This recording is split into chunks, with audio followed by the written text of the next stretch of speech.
안녕하세요. 잘 오셨습니다. 이츠매직 클래스에 오신 걸 환영합니다.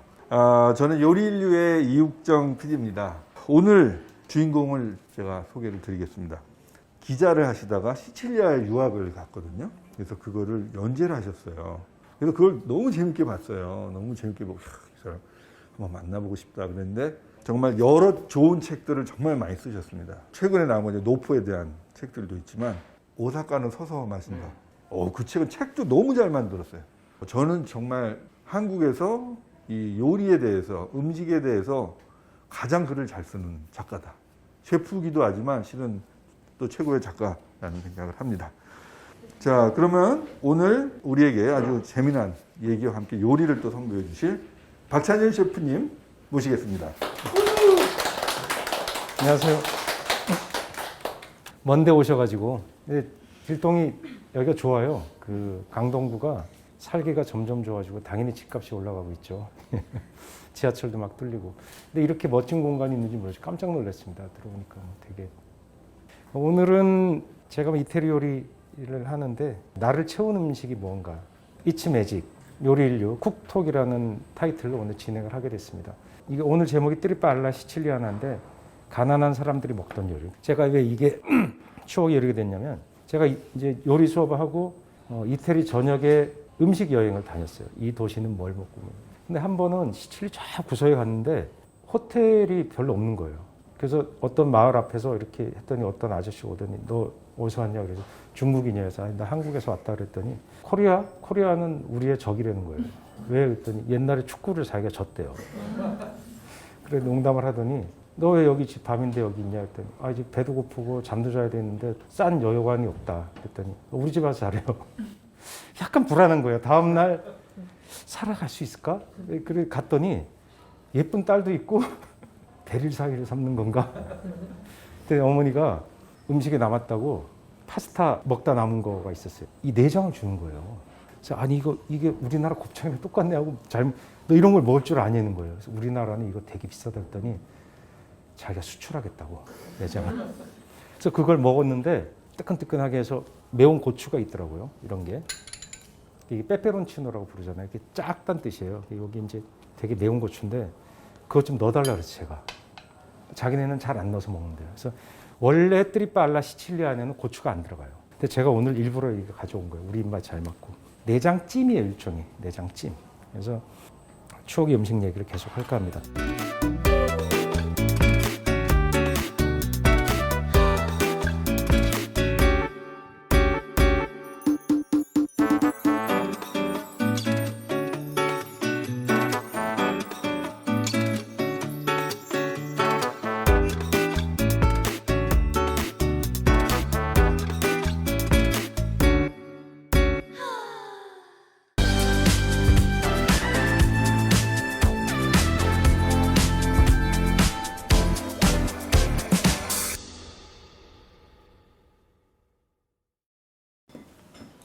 셰프님은 어떻게 해서 노포에 관심을 두시게 됐어요? 그 오래된 가게들이 제가 뭐 아버지 따라서 어릴 때부터 다니고 어느 날 가면 없어지더라고요. 그래서 왜 없어지나 하고 여쭤봤어요. 그랬더니 아유 이렇게 더럽게 힘든 걸 왜 자식한테 넘겨? 그러니까 대를 이어서 했으면 좋겠는데 안 하는 거예요. 당신 대에서 끝난다고. 아이 절대 안 해. 이러더라고요. 그게 되게 전 충격받았어요. 왜냐하면 뭐 유럽이나 일본 같은 데 가면 대를 이어서 한다고 맨날 자랑하고 그러는데. 그러니까 일본 같은 데 가면 3대는 실은 노포 축에도 못 준다는 게 그러니까요. 사실인가요? 뭐 3대 정도 돼야 노포 시작하는 거고 3대를 봐야 뭐 60년 정도니까요. 그렇죠. 100년 넘은 데도 많으니까. 근데 우리 같은 경우는 어떤가요? 우리는 100년 넘은 데가 한두 군데 정도? 근데 그 뭐 증명은 안 돼도 그냥 대충 그 정도 계산하고 있고. 우리 왜 어떤 환경 때문에 우리는 일본 같이 이렇게 막 정말 150년, 200년 된 노포가 안 나오죠? 그게 산업공상 때문에 그래요. 사는 선비. 네. 그다음에 농민들, 뭐 물건만 상이 제일 핫질인 거예요. 사람 대우를 못 받는 거예요. 그러니까 먹고 살려고 했지만 언제든 때가 되면 그만둔다고 결심하고 하는 거예요. 그리고 힘들고 현대적 주방에 대한 이해도 좀 없으시니까 그냥 너무 일하는 게 고통스럽고 손님들한테 또 취객한테 뭐 헛소리 듣고 뭐 이런 것들 너무 피곤하고 짜증이 나니까 안 하려고 그랬던 거예요. 요즘은 안 그렇지만 예전에는 그런 문화가 있었던 것 같아요. 그 노포라고 하는 건 어떻게 보면 이 엄청난 경쟁에서 살아남아야지 또 노포가 되는 거잖아요. 그렇죠. 지금 한국의 외식 환경에서 정말 살아남기 위한 그 노포의 어떤 그 생존의 조건이 있다면 뭘까요? 노포 여러분들이 가보셔서 알겠지만 안 변하는 게 노포예요. 안 변해야 되거든요. 어느 날 자식이 물려받으면 꼭 바꿔. 그럼 거기 사람들이 딱 그래요. 맛이 변했다. 예를 들면 이 토렴하는 건 한국의 엄청난 고유 기술이잖아요. 그게 원래는 전기밥솥이 없으니까 밥이 차가지고 데우려고 토렴하던 그게 자체가 어떤 맛을 이끌어내게 됐거든요. 밥이 식으면 균열이 잘 생겨요.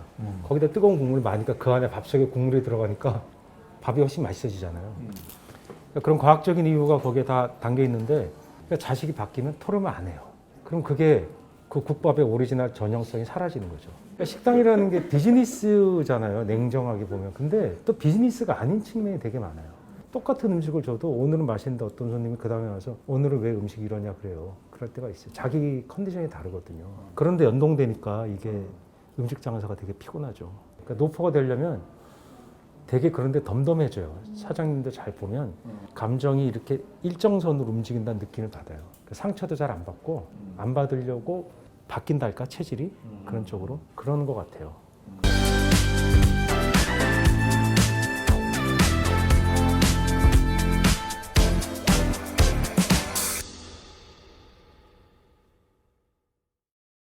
그 대표 노포들을 이제 책에도 나오지만 대표적인 노포로 뽑으신 곳이 숭덕 분식 떡볶이집이에요. 혹시 거기 가보신 적 가본 적 계세요? 있으신 분? 그 동네에서 어렸을 때 사시거나 지금도 거기 주고객은 30, 40대가 많아요. 옛날에 당신이 먹었던 데 가서 추억의 떡볶이를 먹는 거예요. 국떡이라고 그러잖아요. 국민학교 앞떡 떡볶이. 그 집이 그런 집들이 다 없어졌잖아요. 국떡 오리지널이 왜 없어지냐면 너무나 영세한 장사니까 오래 안 하고 그걸 뭐 전통이라 생각해서 계승도 안 되잖아요. 근데 이 집이 대를 이어서 하더라고요. 그러니까 옛날 식대로 그냥 하는 거예요. 이렇게 철판에다 이렇게 볶아가지고 옛날 맛이 나는 거죠. 아, 이건 서민의 노포로 유명한데 노동자들이 엄청 좋아했던 그리고 7, 80년대 젊은이들이 술 많이 먹던 술 많이 그 먹다. 추억의 음식이죠, 여기도.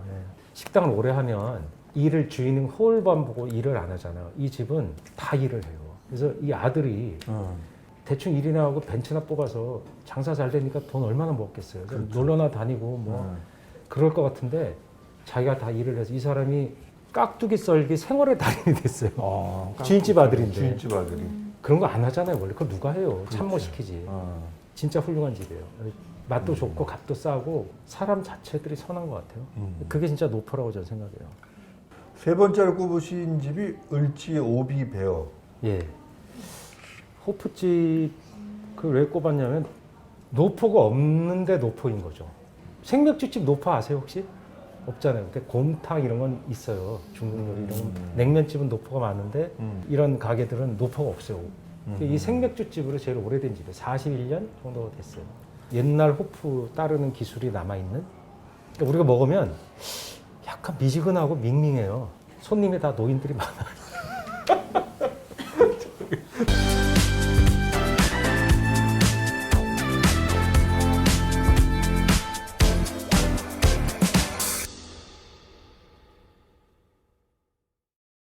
그 살면서 저는 참 우리를 행복하게 하는 게 뭘까? 지금은 어떻게 보면 돈을 많이 벌어야 이제 행복할 것 같은 세상이 됐잖아요. 근데 굉장히 우리가 뭐 소확행이라는 얘기도 있었지만 그 작은 것들이 실은 우리한테 진정한 행복을 주고 그 중에서 어떻게 보면 제일 빠질 수 없는 게 음식. 그렇죠. 이게 아닐까라는 생각도 드는데 먹는 즐거움이 최고죠. 음식을 또 셰프는 본인이 해서 이렇게 어떻게 어쩌면 정말 대접하는 거잖아요. 그 기쁨은 돈 받고 대접하죠. 그 돈 받고라도 나는 진짜 좋은 식당에서 맞아요. 우리가 먹고 나면 감사하잖아요. 우리가 계산하면서도 너무 이 좋은 시간 주셔서 감사하다는 말씀하는데 셰프로서의 가장 큰 보람 느낄 때는 그게 말씀이 바보 같은 작은 감동에 취해서 계속 하는 거예요. 생각해 보면 야, 그럼 이걸 왜 이렇게 미련하게 하나 싶을 때가 있는데 손님이 맛있게 먹었다고 하고 진심으로 막 진심으로. 아니, 돈 내고 먹었는데 왜 감사한지 모르겠는데 감사하게 생각하시는 분들이 있을 때 그때 저 사람이 다음에 또 오실 텐데 또 열심히 그러니까 하기 싫고 귀찮고 그럴 때 많잖아요. 그때 딱 참고 안 돼라고 얘기할 수 있는 건 손님이 그걸 좋아하고 그것 때문에 그 작은 최면에 빠져서 내일 또 하는 거야. 아침에 일어나서 바보처럼. 그런 것 같아요. 옛날엔 요리해서 식당 하나 잘하면 돈을 벌겠다. 내가 팔자 고치겠다는 의지를 많이 갖고 이 필드에 들어왔어요. 지금은 안 그래요. 그럴 가능성이 굉장히 줄었어요. 경쟁이 너무 심하고 다 잘해요. 옛날에는 진짜 어린애 손목 비틀기였던 것 같아요. 왜냐하면 기술자가 별로 없었어요. 국밥 이런 거 말고는.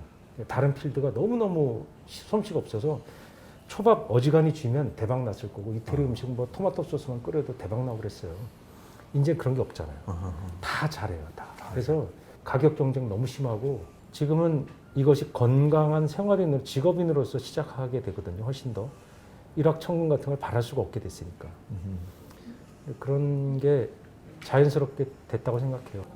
그 무슨 희생이란 말이 어느 정도 동네 밥집에는 있는 것 같아요. 진짜 안 남고 완전 노가다예요. 그게 반찬이 많고 또 주방이 좁고 아주 정근대적이잖아요. 그래서 일하기가 진짜 힘들죠. 그러니까 밥집에서 일하는 젊은 요리사 봤어요? 없어요. 일품 요리나 하려고 그러지 싼 음식을 하더라도 밥집처럼 반찬 8개, 막 메뉴, 청국장, 된장 아무도 안 하려고 그래요. 그러니까 조선족의 도움이 없으면 지금 뭐 조선족 동포분들이 그걸 많이 하잖아요. 이제는 우리 그 한식의 대중 한식의 맥이 다 끊어져 버린 백반이란 말이 되게 오래된 말이잖아요. 그게 없어져 버릴 거야 아마.